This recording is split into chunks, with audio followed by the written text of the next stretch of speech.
Hi, my name is Spinal, and today we're going to be doing a quick guide to supports in Project Gorgon. So without further ado, let's get started. All right. Who am I? Who is Spinal? I guess I would describe myself in MMO terms as like a person who's played a lot of different MMOs. I'm very, very familiar with World of Warcraft, and this guide is kind of like to get you in the mindset of how supporting works in this game, specifically with the perspective of somebody who's very familiar with World of Warcraft. If you're familiar with other games, great. You'll still get an idea of what supports are like, but this is my perspective as Spinal. Also, in Project Gorgon, I am a cow player. I tank for my group. We just cleared Elven Judgment yesterday, which is one of the endgame dungeons. And I didn't play a lot of Project Gorgon before it released. I just started with this release about 2-3 months ago. And yeah. And I play a lot of PoE, so I have this kind of this mindset of like really enjoying making builds for video games. So first things first, you need to understand about Project Gorgon is that this is a holy trinity game. You got your tank, you got your healer, maybe is not the right word, I would say support. So you have your tank, your support, and your DPS, right? And this guy is going to be more about the supports and how they kind of function in Project Gorgon and what their role is as far as like the greater metagame, if that makes any sense.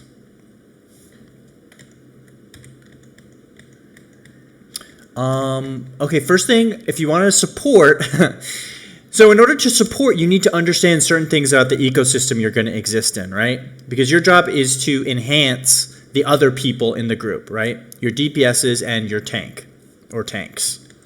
So the thing you have to understand about tanks in this game that makes it very, very tricky is that tank defense is hyperscale.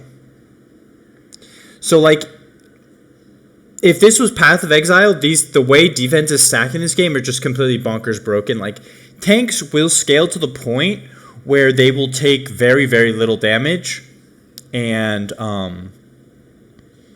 that's because there's two types of tanks, really. There's mitigation tanks, and then there's dodge tanks. I'm going to be talking today about mitigation tanks because that's what I know. But mitigation tanks will scale to the point where, like, they're reducing, like, for example, if I take physical damage as a cow, it's automatically reduced by, let's say, somewhere between, like, 50 to 60% because it's physical damage. Then it's reduced by another, like, 20 to 30% depending on my active mitigations. And a lot of my active mitigations are just, like, against elites in general. So by the time the damage hits me, it's being reduced by anywhere from like 75 to like 90%. Now, I don't know the exact details of how the math in the game works, but we do know one important thing, which is percent mitigations happen first and then flat mitigations. So you add in thick layers of percentage mitigation, like, okay, 60% physical mitigation, 30% elite mitigation, and then you add layers of flat mitigation. So, like, let's say if a tank is getting hit for 1,000, that might be reduced by 90% to 100, and then mitigated by their flat mitigation, which could be anywhere from like 1 to like 300, depending on the damage type. So, tanks' defenses in this game, an appropriately prepared tank their defenses are going to scale out of the roof, right? Whereas you, as a player, as a support, need to understand like where tanks are right now versus where they're going to be in the future, so that you can kind of plan your build around that, because you want to scale your build with where the tanks are, if that makes any sense. So at the beginning, you need a lot of healing. The tank is going to be taking a lot of damage. You do Dark Chapel, there might be a lot of AoE damage. You need a lot of healing. But as the game progresses, the amount of healing you do is being multiplied basically by the tank's mitigation. And so you need maybe not as much healing. And what becomes more important later on is DPS. And there's a lot of ways for supports in this game to contribute to DPS, but you have to understand in your head that like this is not like World of Warcraft. Depending on what expansion you're playing, very often like healers, all they do is heal. All of their gear, it's all specialized into increasing their ability to heal, increasing their ability to recover HP, increasing their mana, increasing their resources, basically. In this game, it's not that cut and dry black and white. Supports in this game contribute meaningful DPS. Because of the way itemization works through treasure mods, they can scale both their DPS and their healing. And also because of the way tanks scale, which basically makes any heal you do is being multiplied by the mitigation of the people you're healing. You can both be a very good like half of a healer and half a DPS and do both those jobs very, very well. And for the higher end content, because the DPS requirements are so extreme, you want to be able to do both. You want to be able to contribute meaningfully to DPS. Okay.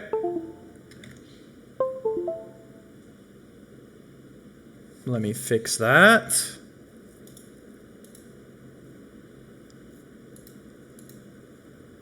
Okay, we're back. And so this is just going off that point. Supports in this game are on a spectrum.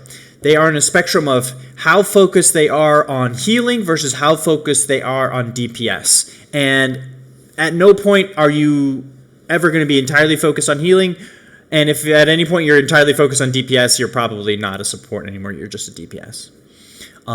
But there's a lot of classes, a lot of builds in this game that aren't just purely DPS. For example, like an Archer Druid is a very strong DPS spec that also has access to some powerful healing magics. Is it going to solo heal for a party? No, but it's going to contribute to the defensive profile of the party while also contributing a lot to DPS. So get that idea in your head that this game is a little bit different than some other games that encourage you to hyper specialize. I would say in this game, you're encouraged to do multiple things well at the same time. And with that kind of idea of like how supports in this game work, I've highlighted 6 different skills that you can mix and match together to make like your support build, if that makes any sense. And so we're just going to go down the list. I'm going to talk about a class, tell you what it's good at, tell you what it's weak at, and then once we go over all the classes, or all the skills, then I'll give some example builds at the end. All right? So the first one I want to talk about is Priest. Priest is on the spectrum, it's like the most defensive, lowest DPS healing support you can get in the game. A lot of its damage, when it does do damage, comes from its epic ability, which is Flame Strike, which is a fire ability. And anytime you see Priest being used in like it can be used as a support. It can also be used as like a good secondary for builds that are trying to fire damage. In terms of its support capabilities, however, it has a very, very high, like, just raw healing numbers. Like, in terms of just, like, raw healing, it provides a very high amount of healing. It also provides, it can also provide quite a lot of power. And maybe this is a good time for me to highlight some of the abilities that it has so that we can just go through like some of the important abilities for priests. This website I'm on is called Gorgon Explorer. It's a really, really, really powerful tool for making builds, seeing what's possible in the game, seeing the different treasure mods and whatnot. So I have it here. I'm pulling out the priest skills list just to highlight some of the important abilities that it has. It has some psychic damage. There's probably a psychic build that you can do with this. But for the purposes of this video, we're going to be talking about its healing and its fire damage. Basically, the important heals it has is Invigorate, which is like just a gigantic nuke heal that restores armor, health, and power, which no heal really does very well. Like this is like the ultimate single target nuke heal. They've got Ment Flash, which is an instant cast heal. Relentless Hope, which is instant cast AoE heal, it's their signature support ability. It can provide a lot of power to the party as well as like healing, and you can do armor as well. The important thing about AoE heals in this game is that they don't target. And that's really, really good for when you're trying to heal pets, because it's very hard to target pets in this game. And basically the only way you can't click on them directly with the UI. You have to like either click on them in game, which is a trial at times, or you can use like a target function and switch, like target an enemy and then switch that enemy's target, and if the pet is tanking, you can heal the pet like that. But if you want to go through all that, you spam AoE heals, and the pets will get it too. Besides that, they have an ability. They're like, this for me is their signature support abilities, Unfetter, which lets you dispel any kind of stuns, roots, or slows on the target and gives them immunity to it, which is actually kind of a big deal at times. Oftentimes in this game, you're body pulling, which means like you're walking up to a monster and having it look at you and be like, oh, I want to fight you. And then it runs at you, attacks you. And in some monsters, especially in dungeons, when you body pull them, the first thing they do is they throw a snare at you. And that can be really, really devious. So Unfetter helps your tanks basically pull, is the really big thing. But yeah, that's Priest. Big heals, some power generation, and fire damage are the big things I think it does. It also has a little bit of psychic damage. Then the next class I want to talk about is Pig. So Pig is very similar to Priest in that they are both they're very defensive. I would say defensive skills. Not a lot of offense on them. Pigs are really great because they have just fantastic buffs. Like, let's go back to Gorgon Explorer. Look up Pig here. Yeah. Okay. Frenzy we want to talk about. Okay, so they've got Mud Bath, which is a single target heal. It also can be modded to do an incredible buff that just gives like some raw amount of just damage mitigation, which is just crazy. They have some single target DPS abilities. Like maybe they could do like a bleed build if you wanted to, but that's not what we're really using for. As far as a support, they can do Porcine Alertness, which is which once it's modded, it becomes a fantastic AoE heal, and it also gives a lot of evasion versus melee and burst attacks. Burst attacks in this game are just anything that's AoE, basically. So anything melee or anything AoE, this becomes like a giant heal that also gives a very powerful defensive buff. And I missed an ability here. There's Grunt of Abeyance, which sounds so funny. This is an AoE. This is their signature support ability. It's an AoE heal. It's another AoE heal. I think it provides some really, really OP buffs. And then as far as offense is concerned, whereas Priest has to like actually nuke people, Pigs do damage by buffing Frenzy. So Frenzy increases the melee damage of everybody in your party. I would say skills in this game are pretty range biased. However, certain things will almost always be melee. One is your tank. Two is any pets that you have. They all do, most of them, I want to say don't quote me on this, a lot of pets do melee attacks. And so Frenzy is really powerful because it buffs the damage of your party. It buffs your tank's damage, which is really important, because another thing you have to understand about tanks in this game is that there's no get out of jail free taunt button. oh, the mob automatically turns and faces the tank. All the threat that is produced in this game is based almost entirely off of just raw damage. Now, tank players will have taunt mods, so that like their damage maybe does 4 times as much taunting, as in 4 times as much aggro as it does damage. But at the end of the day, increasing your tank's damage is basically increasing the cap at which your DPS can do damage and not pull aggro. So Frenzy is very, very powerful.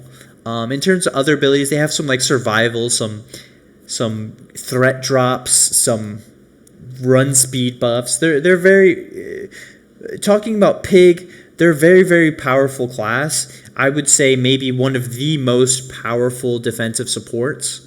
The cons of Pig is that you're a pig, and a lot of people don't like basically giving up their character model to become a pig. Also, being a pig is like rife with hardship, because when you're a pig, like certain NPCs in this game will not talk to you, which means that certain NPCs you cannot vendor to. So playing a pig is like is undertaking like hardship in Project Gorgon, but I think the benefits of playing of in combat of being a pig are worth that hardship. So let's go to the next skill I want to talk about is Battle Chemist. So Battle Chemist is like a really interesting support class, because let's just, can we erase this? Let's just, Battle Chemistry. Battle Chemist is really interesting. When they're played as, they have a lot of damage abilities. Man, why does my thing keep doing that? Okay. Battle Chemist is really interesting because they, in terms of support, they do a couple of things that don't seem obvious at first glance. The biggest thing is that they have access to a golem, and they have access to a buff called Extra Skin. You can mod your golem as a Battle Chemist to just sit there spamming heals. And it's almost like having like a little fairy pet. If you ever played Final Fantasy, you have basically a healing pet, which runs around just throwing heals as he sees fit. They also have access to an ability called Extra Skin. This buff just buffs the hell out of somebody's flat mitigation. And so, as we talked about earlier, the way percent mitigations multiply basically your flat mitigations because of how damage is calculated in this game.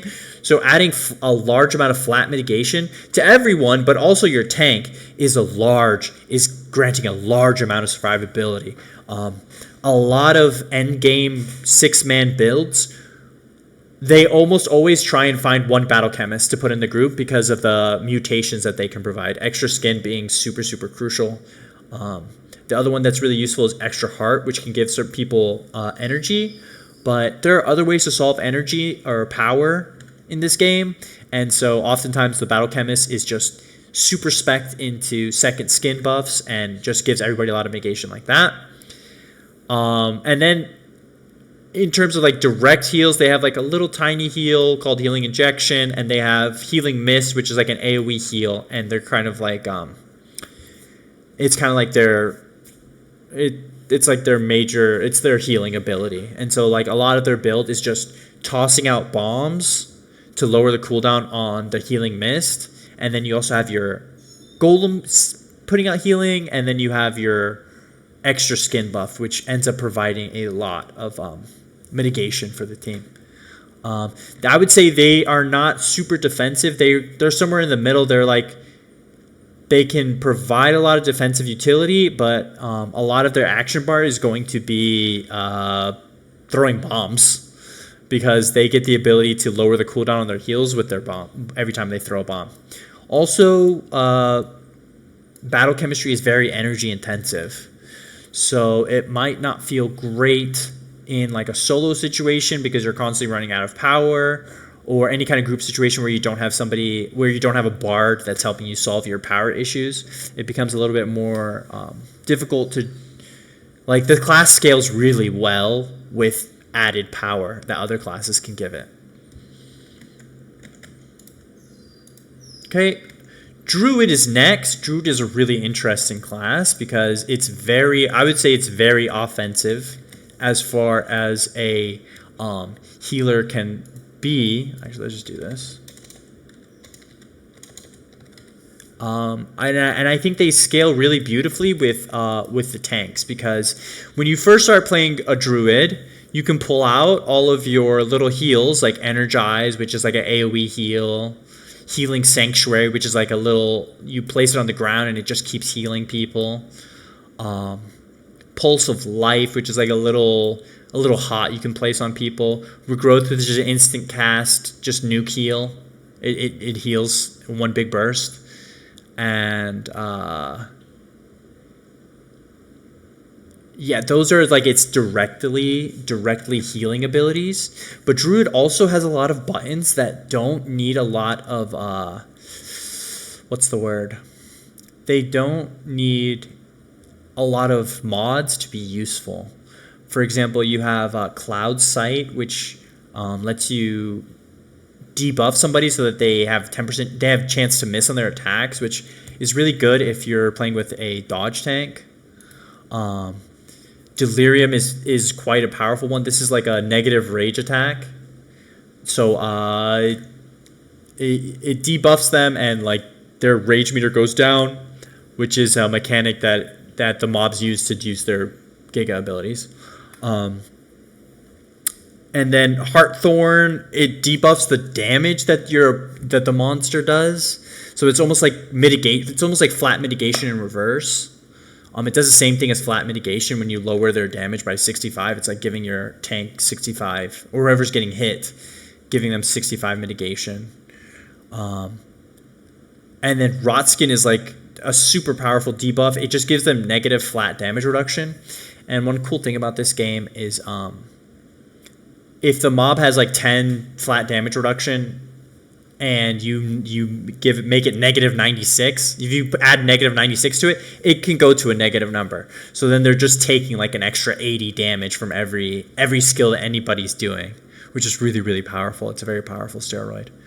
But yeah, Druids are really interesting because they can do a lot of healing, and their support options are like more like debuffs.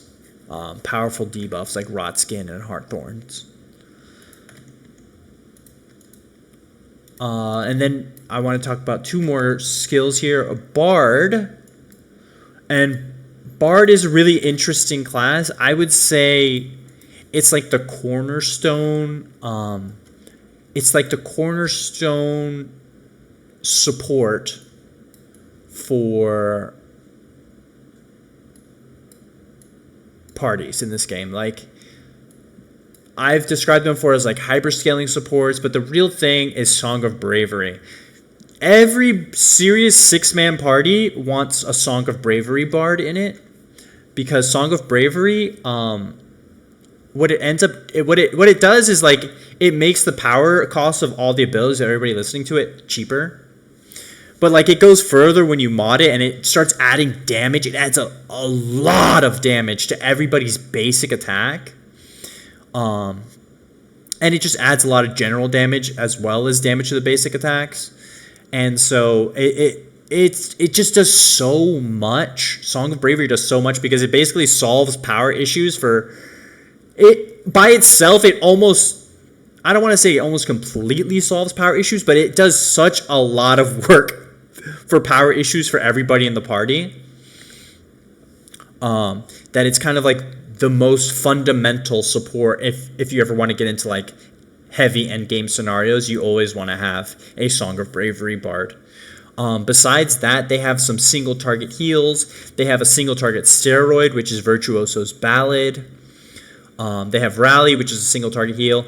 Moment of Resolve, which makes it.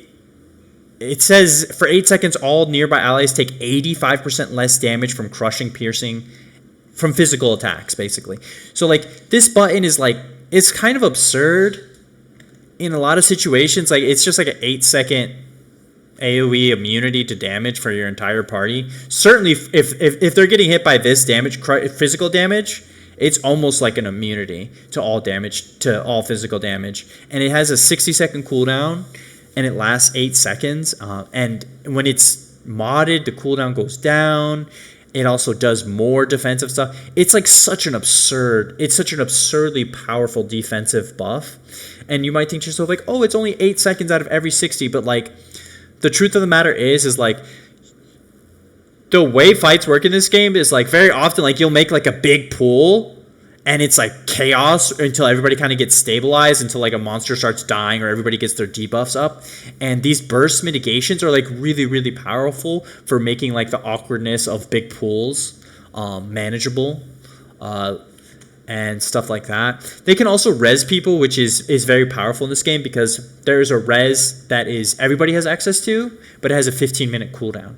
So bards having access to a second res, it can be very, very powerful. And then they've got a really decent basic attack and disharmony. It's just got 20 range on it, which is quite high.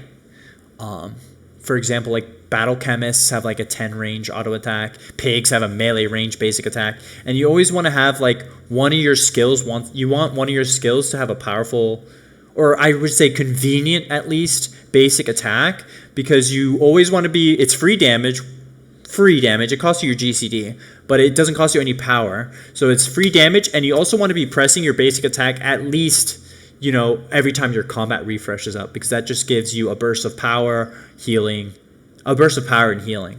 So it's always nice when one of your skills has a really high range basic attack. And they've got another burst mitigation ability, Anthem of Avoidance. All allies gain evasion. It starts off as just projectile evasion, but then it ends up being a lot of other evasion too. This is very similar to Moment of Resolve. If you pop both of these, like, ain't nobody dying for 8 seconds. Ain't nobody dying.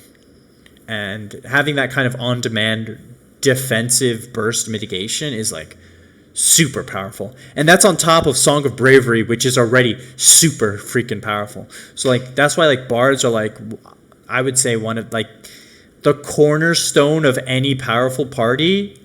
Always starts you always want to have a bard in the group. The cons of playing bard are that for them to do their songs, they have to stand still. And sometimes that can be tricky. Sometimes it's a bit awkward because when you're standing still, you don't want to play like a bard and then another skill is a melee, because you're going to be forced to stand still to play your song. And so like if the mob moves, then like what? Now you have to waste another GCD to move and then restart your song. So you always want to play bard with like, in my opinion, you want to play bard with like a range class, or people who can do things from a decent range. And it's kind of also like it's like kind of like an acquired taste having to sit down and turret. So I would say is one of the cons of bard. What's another con? Let's see. Their healing is good. It's decent. It's not incredible. Their mitigation is incredible, and in my opinion, mitigation is oftentimes better than healing. But they do get some AoE heals added to their abilities, basically. And the other thing about bard is it's hard to level. It's hard to level. You have to get some crazy skills to be able to talk to percussa. I think you have to have like poetry appreciation skill leveled. You have to level your wind instruments, your percussion instruments, your interpretive dance. Like you have to do a lot of funny things to level bard, but that's kind of the fun of this game, is like you're learning all these disparate skills to enhance like what you really care about, which is your bardic abilities. Like you can't just be like a bard. Nah, you got to be a dancer, you got to be a singer, not a singer, a instrument player. You got to know poetry, you got to be good at appreciating a poetry and speaking poetry. That's fun for me. And there's also other builds, but I'm just talking about the support builds. There's another build for bard that is like Song of Discord, which is not Song of Bravery, so automatically it's like but it is powerful in its own right. And then the last skill I want to talk about is Mentalism. Mentalism is it's very tricky. It's very tricky because I think a lot of players, they look at the skills in the game and they look at what Mentalism does and they go like, oh my god, like that has to be the strongest class in the game. And it is strong and it is uniquely powerful. It has some issues, however. It has some issues. So like generally with like Mentalism builds, you want to use Adrenaline Wave, which you get access to like all these different waves, but you can only use one. You can use anywhere from 1 to 3 of them, but you can use the same one 3 times, or you can use like, you know, whatever combination you want of all the abilities. You really want to be doing Psi Adrenaline Wave because this is like a more multiplier on everyone's damage. It just says direct attacks deal 7% extra damage. The way it's calculated in the game, I'm pretty sure because it's from a buff and not like inherent in the stats of the character, it's like a separate pool of more multipliers, of which there's like 2 or 3. If you're a PoE player, you know more damage is much better than increased damage. And this is like one of the few instances of like more damage in the game. So like if you're ever a mentalist, you really want to be making it so that you can cast Adrenaline Wave 3 times, like basically keeping this up 3 stacks of it at all times. It's a 60-second buff. It has a 20-second cooldown. It has some heals which are like not bad. They're not bad. They're single target, and they can be modded to like increase mitigation, which is really powerful. And the basic attack for Mentalist it's okay. It has 10 range, doesn't have 20 range, which can be a problem. But then after that, like it becomes a little sussy. Like Agonize is okay. Like you have 3 abilities that are really, really powerful, 2 heals and a Psi Adrenaline Wave, and then like the rest of the class is like some DPS abilities that you may or may not get a lot of value out of. Pain Bubble is actually pretty decent. It will do a lot of damage.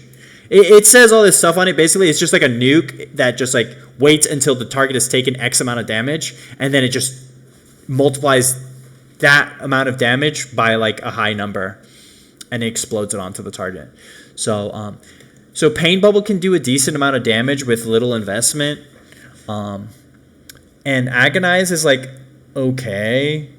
It does some weird tricky shit with like aggro to make it easier for like the tank to pull aggro back, but it's not like super essential. But the main issue with Mentalism is like it doesn't have like if you're looking at the bars for Bard, you're looking at the bars for Pig. Like Pig has 4 really powerful support abilities.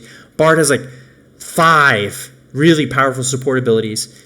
Mentalism has like 3, and then like the rest of your bar has to be like nukes or like things that you may not necessarily be scaling into. Like it has electricity damage, but like if you're not scaling electricity damage, how valuable is that?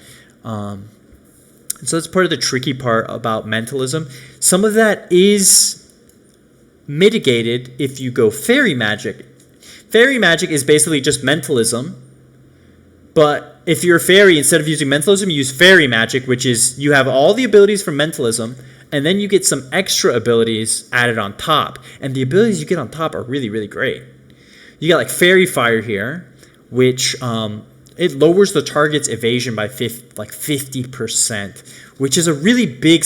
Like if you're ever fighting a monster that has evasion, basically this will remove the evasion. They don't have evasion, which is like...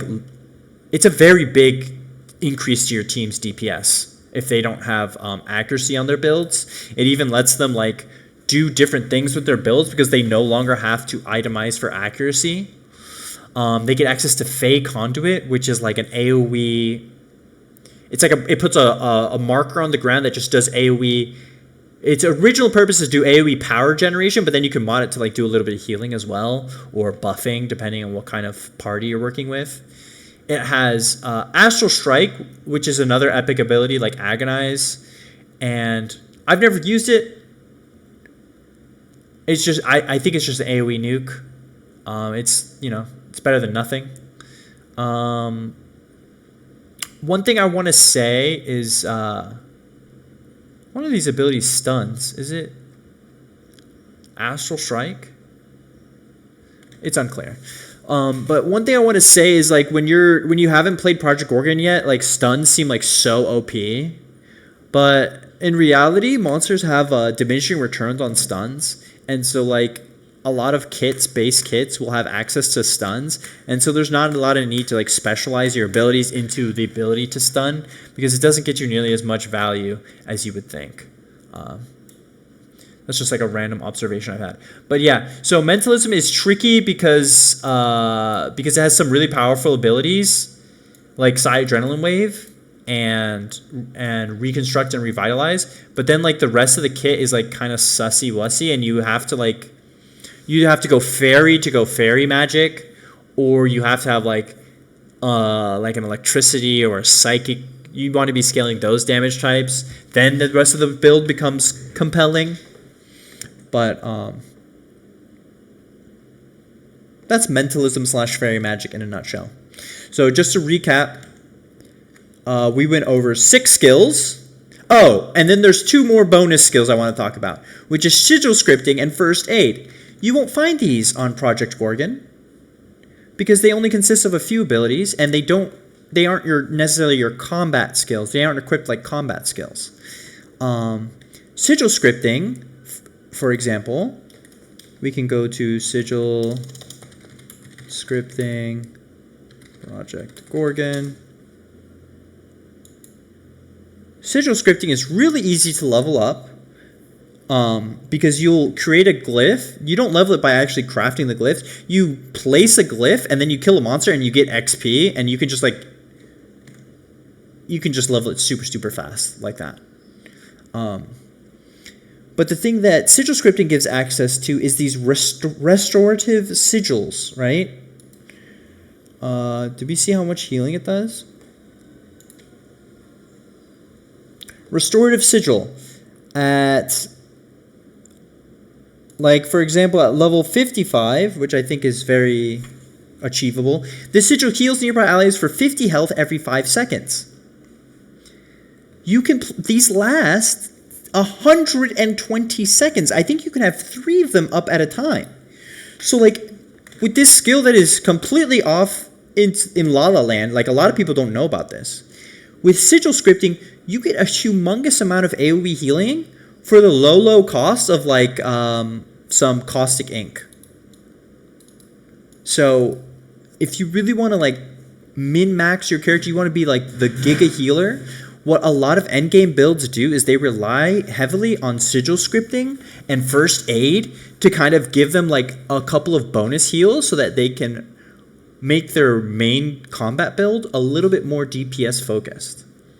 For example, like, and you'll see this later, like a Bard Mentalism doesn't have access to the most heals in the world, but when you add in the sigils, like 3 restorative sigils, you're chilling. Like, you're chilling. It's more than enough healing for, like, the whole party. And so it kind of, like, sigil scripting is really important for, like, taking your build to, like, the next level. And it lets you, focus your combat abilities and your build more on DPS because you have all this supplemental healing coming from sigil scripting and also from first aid, which gets some, like, single target heals.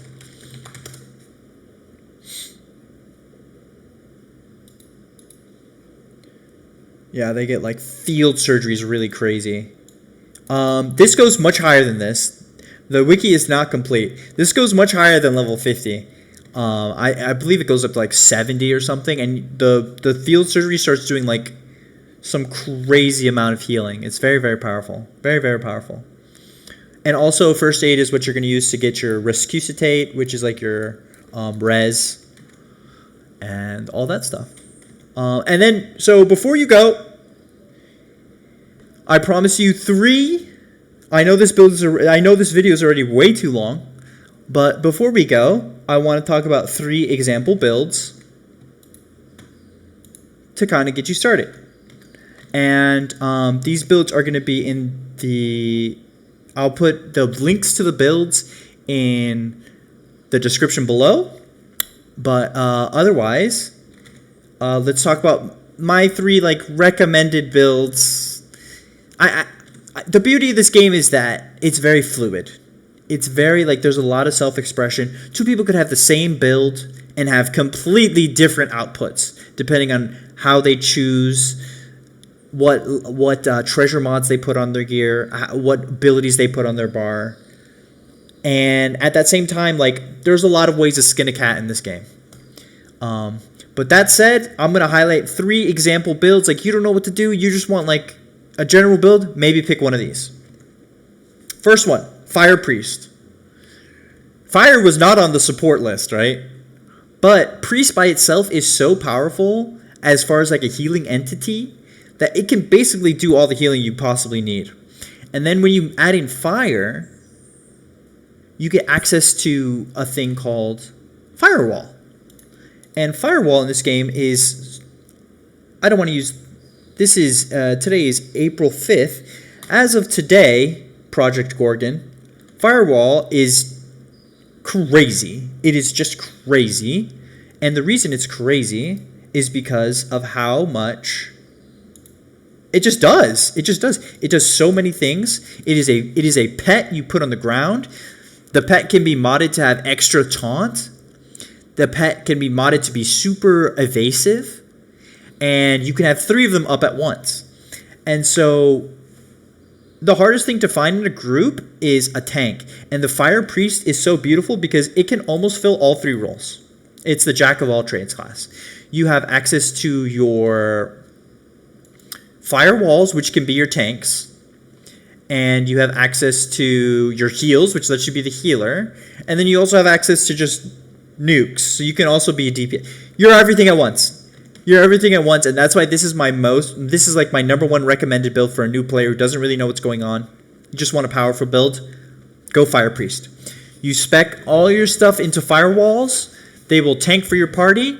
They are extremely good for soloing content because the monsters can't handle the firewalls. Normal monsters can't even begin to look at firewalls. Elites have trouble fighting firewalls. You go Fire Magic Priest. And at the beginning, you're going to start off as like a firewall mage.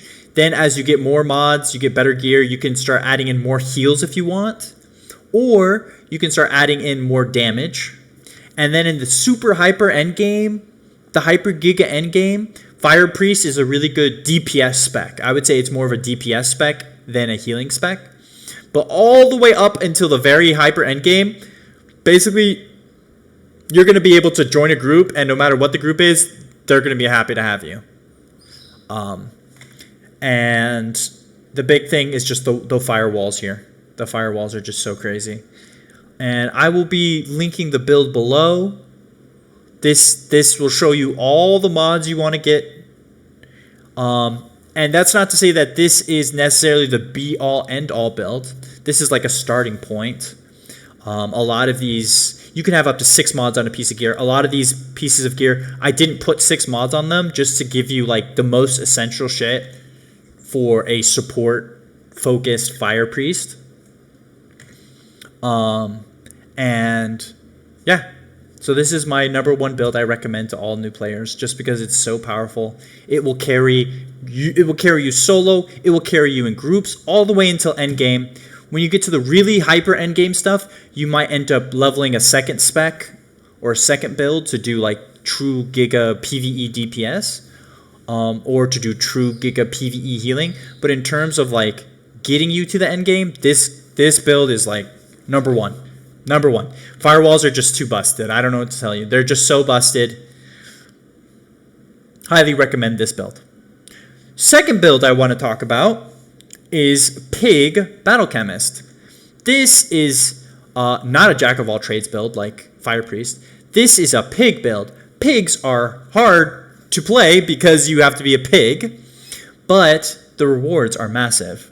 And the Pig Battle Chemist, the big thing is that they've got the battle chemistry buffs, they've got the healing golem, and they've got like a little bit of extra healing themselves. And then the pig itself, it's just chock full of healing and incredible buffs. And so, if you want to be like one of the hyper endgame giga supports, this is like the build. This is one of the builds. I think Pig Priest. A lot of people play Pig Priest I see it's pretty popular. It's extremely defensive is my problem with it. It's extremely defensive. Like, it's hard to do. You don't have like a really super great basic skill.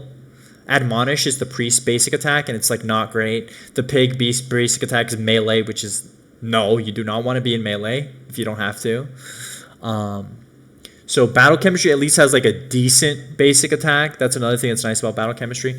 But like a lot of people play pig priest. That's very defensive. This is a little bit more aggressive, and I think overall it is better in terms of like an end game group that doesn't have a battle chemist. You always want to have one. The pig can bring that to the party. Oh, one thing I want to say, another con about this build, however, is you have to have a very special item to enable this build. It's called a porcine blaster, and it can only be crafted by a jewel crafter, which is not an easy. It's not an easy skill to level, because to become a jewel crafter, you have to be a level 50 blacksmith, and then you can become a jewel crafter, and then you can start leveling jewel crafting to make the porcine blasters. A lot of people never even make it to level 50 blacksmithing, so this is like some hyper end game super support build if you want to be like the end game support. And then another option for the end game support is the third build, which is Bard Fairy Magic. Bard Fairy Magic is what I was talking about earlier when I was talking about Mentalism, and it's just so powerful. You got the Song of Bravery. Look at this. 35% chance every 4 seconds to grant listeners a moment of bravery, plus 33% damage for 5 seconds, which is crazy. Basic attacks are doing plus 400 damage. Core attacks doing plus 400 damage. This is Song of Bravery is just...